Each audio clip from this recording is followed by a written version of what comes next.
ছেলে যদি হয় তাহলে দুধ হবে একরকম, মেয়ে যদি হয় তাহলে দুধ হবে আরেক রকম। সুবহানাল্লাহ। হুজুর এটা আবার আপনি কোথায় পেয়েছেন তথ্য? হযরত ওমর ফারুক রাদিয়াল্লাহু তাআলা আনহু, ওনার খেলাফত আমলে ওমর রাদিয়াল্লাহু তাআলা আনহুর কাছে বিচার আসলো। একজন মহিলা একটা মেয়ে সন্তানকে কোলে করে নিয়ে আসলো। বলল, হে আমিরুল মুমিনিন, খলিফাতুল মুসলিমিন, এই যে ছোট্ট মেয়েটাকে আমি কোলে করে নিয়ে আসছি, এই মেয়েটা আমার নয়। তাহলে এই মেয়ে কার? আমার পাশের ঘরে একজন মহিলা একটা ছেলেকে লালন পালন করছে। মূলত এই মেয়েটা হচ্ছে ওই মহিলা, আর তিনি যে ছেলেটাকে লালন পালন করছেন সেই ছেলেটা হচ্ছে আমার। এটার কি কোনো সাক্ষী প্রমাণ আছে? বললো যে কোনো সাক্ষী প্রমাণ নাই। ওমর রাদিয়াল্লাহু তাআলা আনহু তিনি বললেন, সাক্ষী প্রমাণ ছাড়া আমি কি করে বিচার করব?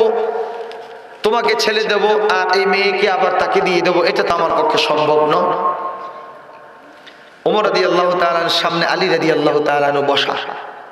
এই ঘটনা কি আপনারা শুনেছেন এর আগে? যদি শুনে থাকেন হাত উঠান। শুনেন নাই? শুনছেন আপনি? আচ্ছা, তাই একজন পাওয়া গেল। আমার বন্ধুগণ, বিচার শুরু হবে। ওমর বললেন, আমি তো বিচার করতে পারবো না, যেহেতু সাক্ষী নেই, প্রমাণ নাই। আলী রাদিয়াল্লাহু তাআলা আনহু বললেন, আনা মাদিনাতুল ইলম আলিয়ুন বাবুহা।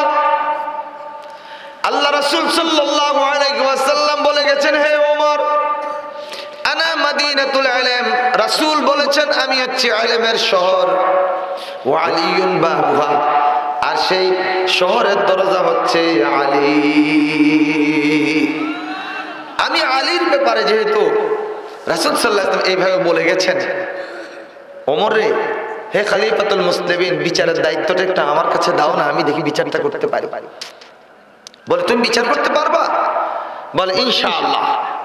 ঠিক আছে। এখন দুই নারীকে ডাকা হলো, বাচ্চা সহ, আর একজন মহিলাকে দায়িত্ব প্রদান করা হলো।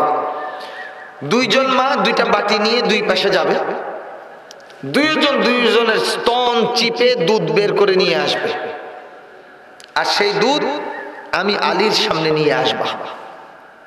নিয়ে আসলো। আলী রাদিয়াল্লাহু তাআলা দুধ পরীক্ষা করলেন।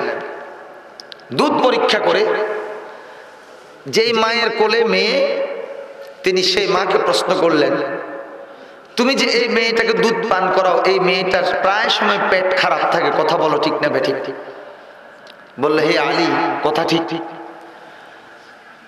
যে ছেলেকে লালন পালন করে, এবার তাকে প্রশ্ন করলো, তুমি যে লালন পালন করো তোমার ছেলেটাকে, ছেলেটা শারীরিকভাবে বয়স অনুপাতে খুব দুর্বল, কথা বলো ঠিক না বেঠিক? সেও বলল ঠিক। এবার তিনি বললেন, তুমি মেয়েটা দিয়ে দাও ছেলের মাকে, আর ছেলেকে যে লালন পালন করছে মেয়ের মাকে তুমি ছেলেটা দিয়ে দাও। সে বলছে, এটা আমার ছেলে দেব না।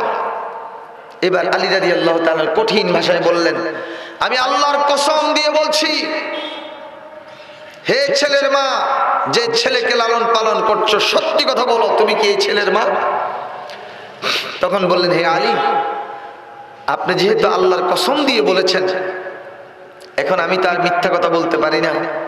আমি এই ছেলের মা নয়, আমি হচ্ছি ওই মেয়ের মা, আর ওই মেয়ের মাটাই হচ্ছে মূলত এই ছেলের মা।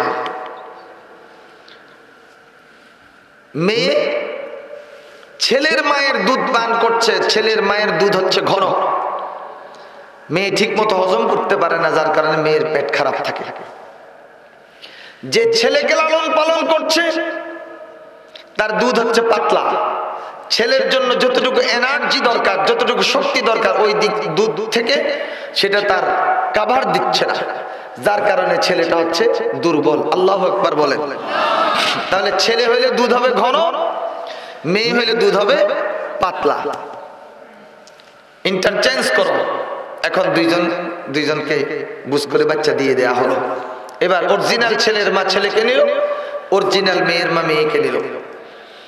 চলো আমিরুল মুমিনিনের কাছে, ওমরের কাছে। ওমর, কি হলো? তুমি কি বিচার করতে পেরেছো? পরের আয়াতটা বললে ঈমান বেড়ে যাবে। মুসলিমিন বিচার করতে পেরেছি। তুমি কিভাবে বিচার করলা?